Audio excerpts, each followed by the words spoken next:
Welcome to our show, exploring the mysteries of reincarnation and the afterlife, part 2 of 2. In this episode, we will delve into real-life reincarnation stories from Pingyang Village, China. In the previous episode, we introduced the book Evidence for Reincarnation, 100 Cases of the Dong People Who Recall Past Lives. It provides a comprehensive account of Li Changzhen's work with 100 reincarnators from the area of Pingyang and dozens of surrounding rural villages. From an early age, these individuals could vividly recall their past names, previous residences, memories of previous lives, and even the circumstances of their deaths.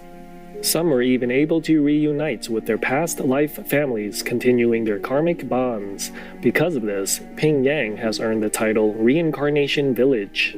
The book has been available on Amazon.com and quickly gained international attention, particularly among those seeking to understand the cosmic laws of reincarnation. Based on 100 documented cases, the author presents 4 analytical charts detailing variations in gender, the relationship between the reincarnator and their spiritual guides, the wait time before reincarnation, and the causes of premature death. These insights offer a more structured perspective on the cyclical journey of the soul. While cases of reincarnation and past life memories have been documented worldwide, the individuals featured in this book are particularly extraordinary. Not only do they remember their past lives, but they also recall the intermediate stage between death and rebirth, a rare and profound glimpse into the mysteries of the afterlife. One particularly remarkable case is the mysterious story of twin sisters Wu Shichai and Wu Shihang. In their past lives, Wu Shichai was known as Shi Boy Shang, while Wu Shihang was called Yao Boy La. At that time, they were not siblings, but inseparable best friends from the same village. After enduring harsh scoldings from their parents, they made a heartbreaking pact to end their lives together by consuming poison. Years later, a reporter visited the home of Wu Ju Chou and his wife in Pingyang Village for an interview. The hostess recalled a peculiar experience. Just days before giving birth, she heard news of 2 young friends who had tragically taken their own lives by drinking pesticide. During labor, she had repeated visions of 2 young women following her into the house. When she finally gave birth, she was astonished to find that she had given birth to twin girls. At the time, she didn't think much of it, but as the sisters grew older, they began recalling vivid memories from their past lives, describing how they had consumed the poison, collapsed in the tea oil field, and were later buried. The most astonishing moment came when their past life parents learned about them and came to visit. The sisters instantly recognized them, rushing into their arms as if reuniting with long-lost family members. They clung to them, reluctant to part. As more people from their previous neighborhood arrived, the twins recounted numerous stories from their past lives with remarkable accuracy, as if the events had just happened yesterday. Moved by these undeniable memories, their past life parents accepted them as the reincarnations of their daughters and showered them with love. The sisters remained deeply connected to their past life family, often visiting their former home to spend time with their elderly parents and relive the warmth of familial love. The next extraordinary case of reincarnation is that of Wu Shang Yun. According to his family, in his past life, he was his own grandfather, Shi Jingzong, a farmer from Longchang Town who passed away in 1999 due to stomach cancer. Shi Jingzong bore a distinct scar on his left wrist from a knife injury sustained while carving bamboo.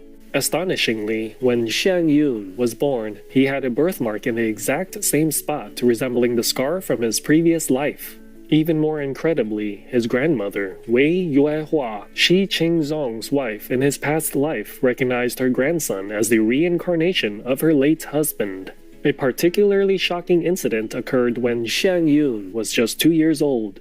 One day, after being scolded and spanked by his mother for misbehaving, he burst into tears and cried out, "Mom, you're hitting your dad. I treated you so well in my past life and now you're punishing me." His mother was taken aback but remained skeptical. However, Shang Yun went on to name relatives from his past life, people from his maternal grandfather's side whom he had never met. The most astonishing revelation came when he mentioned a second name that Ching had once used. His grandmother, Reincarnation, was deeply shaken when she confirmed that her late husband did, in fact, have a rarely known second name, Dao. As Shang Yun grew older, his past life memories became even more vivid. He recalled his childhood mischief and, in an unbelievable moment, led his family up a mountain to precisely locate the grave from his past life, despite never having been there before.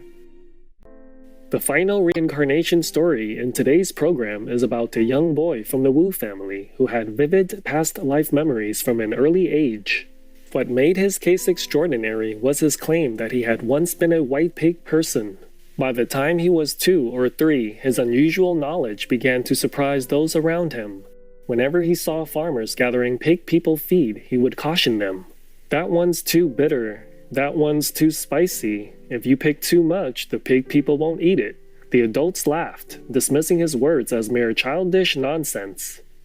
However, the real shock came when the boy encountered a local butcher named Rong. Each time he saw him, he would flee in terror. Villagers, curious about his fear, eventually asked him why. That's when he revealed that, in his past life, he had been a large white pig person raised at his grandfather's home. He then recounted a haunting memory. One day, Butcher Rong arrived with a buyer. Sensing danger, he, as a pig person in a previous life, desperately ran up a hill behind the house but was ultimately caught, slaughtered, and sold for meat. The revelation stunned the village, and soon everyone affectionately began calling him Little White Pig. Most remarkably, upon hearing the story, Butcher Rong was deeply shaken. Overcome with guilt, he made a solemn vow to give up butchery forever, never taking another life again.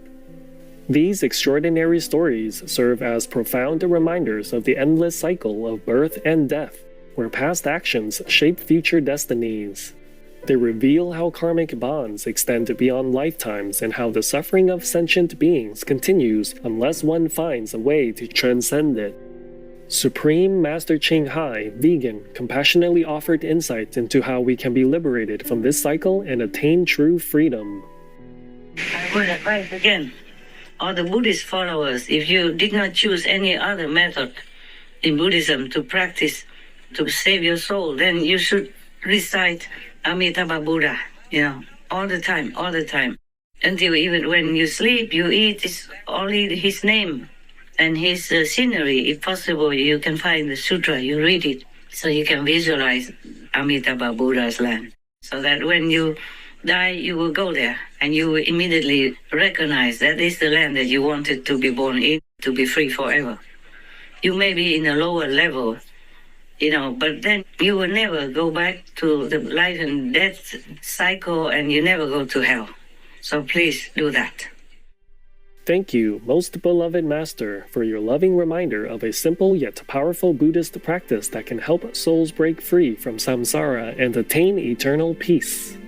May this serve as a reminder for us to remain humble and sincerely pray to the enlightened Master for our soul's liberation so that we may transcend the cycle of birth and death and find true freedom. Vegan, stay healthy, stay young.